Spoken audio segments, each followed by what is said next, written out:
दोस्तों नमस्कार, आपका स्वागत है एक बार फिर से फ़िश फार्मिंग के यूट्यूब चैनल पे।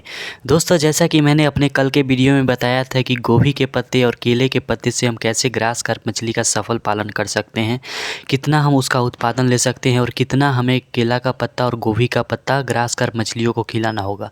अब बात यह है कि हम ग्रास कार्प मछली के बारे में बात क्यों कर रहे हैं। दोस्तों ये एक ऐसी मछली है जिसका पालन किसान भाई ठंडी के दिनों में भी कर सकते हैं और जितनी भी मछलियाँ होती है वो ठंडी के दिनों में बिल्कुल भी नहीं बढ़ती है, लेकिन आपकी जो ग्रास कार्प मछली है वो ठंडी के दिनों में भी बहुत अच्छा विकास लेती है। तो कल के वीडियो में मैंने बताया था कि केला का पत्ता और गोभी के पत्ते पर कैसे हम ग्रास कार्प मछली का पालन कर सकते हैं, कितना उन्हें भोजन केला का पत्ता और गोभी का पत्ता खिलाएंगे। तो अगर आपने उस वीडियो को नहीं देखा है तो जाकर उस वीडियो को पहले देख लीजिए।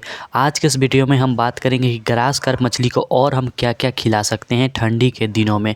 तो बहुत सारी ऐसी चीज़ें हैं कि ग्रास कार्प मछली को हम खिला सकते हैं, लेकिन जो मैंने एक लिस्ट बनाया है, इस लिस्ट को अगर आप फॉलो करते हैं तो ग्रास कार्प मछली का जो बढ़वार होगा बहुत ही तेज़ी से होगा।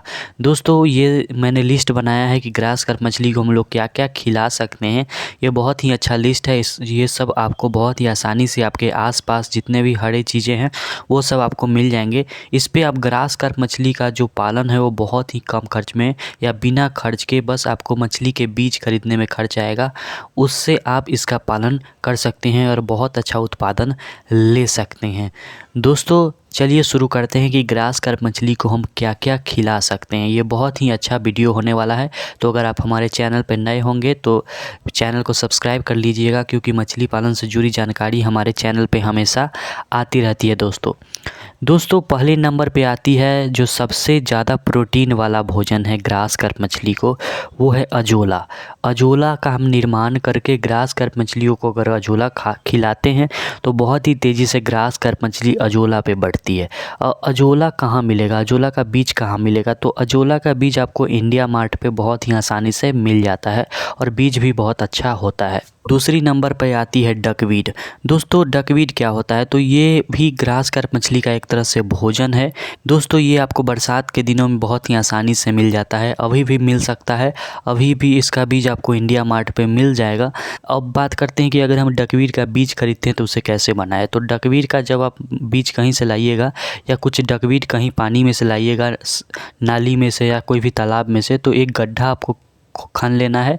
5 बाई 5 फीट का गड्ढा खन लेना है। अगर आप आधा एकड़ में पालन करते हैं तो उसमें आप पहले करेंगे कि पानी भर देंगे, फिर उसमें गोबर मिक्स कर देंगे, कुछ यूरिया, उसमें आप उसको डकवीड को रख देंगे। तो डकवीड जो है उसका बढ़वार बहुत ही तेज़ी से होता है, पूरा छत आ जाएगा।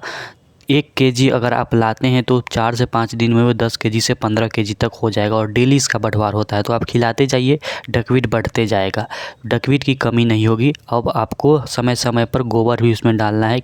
दोस्तों तीसरे नंबर पे आती है बहुत ही आसानी से मिलने वाली घास। जो हमारी नॉर्मल घास होती है उसको भी हम ग्रास कार्प को खिला सकते हैं। जैसे कि आप जानवरों के लिए घास लेते हैं, ज़मीन से आप लोग उसको निकालते हैं घास को, तो उसी प्रकार से आप ग्रास कार्प मछली को भी एक तरह से घास बहुत ही आसानी से खिला सकते हैं। अगर आधा एकड़ में पालन कर रोज़ 30 केजी 40 केजी भी घास अगर आप तालाब में डालते हैं तो आधे एकड़ का ग्रास कार्प मछलियों का पालन उससे संभव है।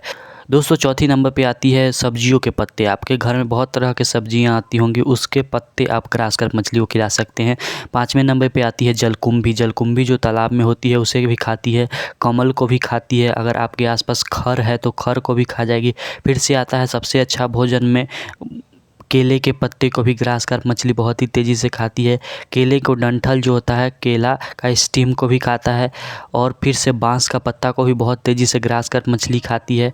अब जैसे कि भोजन के बारे में हम बात कर रहे हैं ग्रास कार्प मछली का, तो घरेलू भोजन भी आप बनाकर ग्रास कार्प मछली को दे सकते हैं। जैसे कि राइस ब्रान, मस्टर्ड केक यानी सरसों की खली, मकई का दर्रा, गेहूं का दर्रा, ये सब को भी आप खिला सकते हैं। और हरी चीज़ में एक चीज़ आती है जनेरा, जिसे बिहार यूपी में हम लोग जनेरा बोलते हैं। इसका फ़ोटो आप लोग देख रहे होंगे, इसे हम जनेरा बोलते हैं, जिसे अपने गाय भैंस को हम लोग देते हैं। तो इसे भी आप ग्रास कार्प मछली को काट कर टुकड़ा टुकड़ा करके खिला सकते हैं ग्रास कार्प मछली को। दोस्तों ऊख का पत्ता, ऊख का पत्ता भी आप खिला सकते हैं। फैक्ट्री वाला फीड भी आप खिला सकते हैं। फिर से अगर आप छोटा लेवल पर कर रहे हैं, स्मॉल लेवल पर अगर आप पालन कर रहे हैं तो चावल भी ग्रास कार्प मछली को खिला सकते हैं। फिर से सब्जी मंडी के पत्ते यानी गोभी के पत्ते, पत्ता गोभी के पत्ते और भी जितने पत्ते बचते हैं सब्जी मंडी के, उसे भी आप ग्रास कार्प मछली को खिला सकते हैं। दोस्तों एक होते हैं, जैसे कि अभी ठंडी का दिन आ रहा है तो एक होता है बथुआ। बथुआ बहुत ही आसानी से आपको मिल जाएगा सब खेत में। तो अगर आप 10 केजी, 15 केजी, 20 केजी बथुआ भी तालाब में डाल देते हैं तो उसे ग्रास कार्प मछली बहुत ही तेज़ी से खाती है और बहुत ही तेज़ी से बढ़ती है। दोस्तों ये सब जितने भी हरी चीज़ें हैं, इस पे ग्रास कार्प मछली का जो बढ़वार होता है वो बहुत ही तेज़ी से होता है। तो दोस्तों आशा करता हूँ आपको वीडियो अच्छा लगा होगा। आज मैंने बताया है कि ग्रास कार्प मछली को हम फ्री में यानी बहुत ही कम खर्च में क्या क्या खिला सकते हैं।